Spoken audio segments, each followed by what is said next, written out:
বন্ধুসকল, ষ্টৰীসমূহ শুনিবলৈ চেনেলটো ছাবস্ক্ৰাইব কৰিব নাপাহৰিব। আমাৰ ঘৰৰ ওচৰে এজনী বৰ ধুনীয়া বৌ আছিল। বৌজনীৰ নাম দীপালী আৰু মোৰ নাম দীপু আছিল।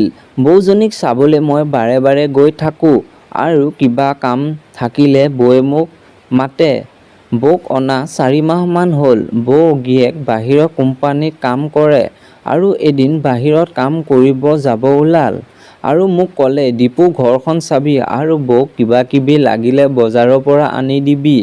মই ক'লোঁ হ'ব দাদা আৰু ক'লোঁ বৌক নিনিয়ে জানো? দাদাই ক'লে এইবাৰ আহিলে নিম আৰু তাইক নিলে বুঢ়া বুঢ়ীহাল কোনে ভাত দিব?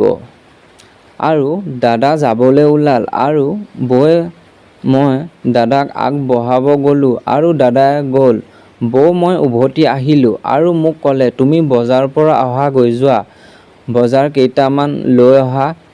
একো বজাৰ নাই আৰু মই ক'লোঁ দিয়ক বৌ আৰু মই বজাৰ কৰিবলৈ গ'লোঁ আৰু মই বজাৰৰ পৰা আহি পালোঁ আৰু মই বৌক মাতিলোঁ আৰু বৌয়ে ক'লে মই বাথৰুমত আছোঁ, তুমি হেৰি কৰাচোন।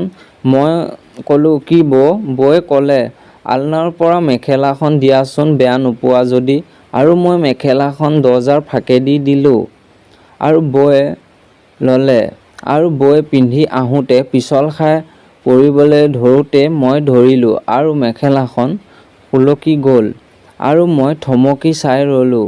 মুখেৰে চেলেকি দিব মন গৈছিল বৌ গোটেই দেহা আৰু মই তাইক মোৰ গাত বহি কৰিবলৈ কৈছিলোঁ। নিজে নিজে কৰিছিল আৰু মই টিকাত থপিয়াই দিলোঁ আৰু বৌয়ে জোৰে জোৰে মৰম কৰিছিল। এনেকৈ 10 মিনিটমান সময় বৌয়ে মোক মৰম দিলে আৰু মোক ক'লে ৰাতিও আহিবা হা, মোৰ বহুত মজা লাগিছিল। এনেকৈ 3 মাহমান ধৰি দীপালী বৌক খোৱাত ল'লোঁ। ষ্টৰীটো নিশ্চয় ভাল লাগিছে। নেক্সট এপিছ'ডৰ বাবে চেনেলটো ছাবস্ক্ৰাইব কৰিব নাপাহৰিব।